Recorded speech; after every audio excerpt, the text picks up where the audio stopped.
Hello my dear student, I hope आप सब लोग मस्त होंगे, स्वस्थ होंगे। आज हम सॉल्ट का तीसरा टाइप पढ़ेंगे, क्षारकीय सॉल्ट, जिसको इंग्लिश में कहते हैं बेसिक सॉल्ट्स। तो चलिए स्टार्ट करते हैं।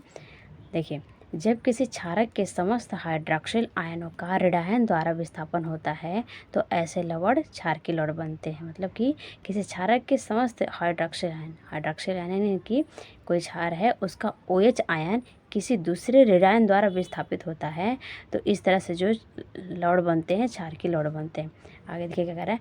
अतः किसी अम्ल द्वारा क्षारक के आंशिक उदासीनीकरण से बने लवण को हम क्षारकीय लवण कहते हैं। ओके, जैसे देखिए FeOH का होल थ्राइस, मतलब कि फेरिक ट्राईहाइड्रॉक्साइड से क्या बनता है, FeOH का whole twice Cl, ferric dihydroxide chloride. FeOH का होल थ्राइस से कौन सा लवण बनता है, FeOH का होल थ्राइस और Cl, फेरिक डाईहाइड्रॉक्सी क्लोराइड।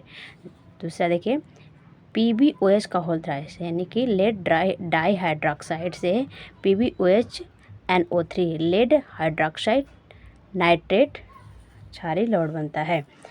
आगे देखिए, यह लवण जलीय विलयन में दो प्रकार के ऋणायन देते हैं।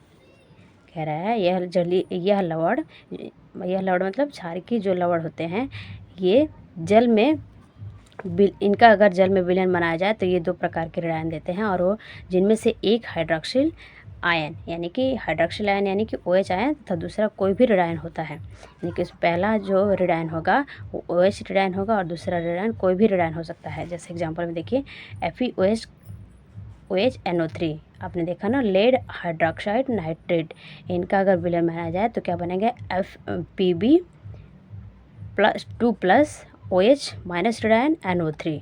ओके, FeOH का whole thrice Cl, Fe3 2OH minus ion Cl minus ion.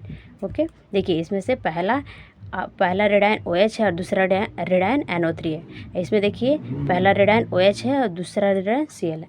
तीसरा एग्जांपल देखते हैं, ZnOH Cl, मतलब zinc hydroxide chloride, Zn2+ OH।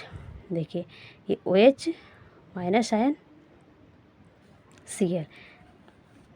Okay, ये मतलब कि जितने भी क्षारीय लवण होते हैं, अगर इनका जलीय विलयन बनाया जाए तो पहला ऋणायन कौन सा होगा, OH ऋणायन होगा, जिसको हाइड्रॉक्साइड आयन कहते हैं। ओके, देखिए आगे, क्षारकीय लवणों का जलीय विलयन हाइड्रॉक्सिल आयनों की उपस्थिति के कारण क्षारकीय होता है। यानी कि जितने क्षारीय लवण होते हैं उनका जलीय विलयन क्षारीय होता है। किसके कारण होता है, तो OH के कारण होता है, यानी कि हाइड्रॉक्सिल आयन के उपस्थिति के कारण। अगर इन क्षारीय लवण में अगर OH आयन की उपस्थिति ना हो तो इनका जलीय विलयन क्षारीय नहीं होता है। Okay student, thank you.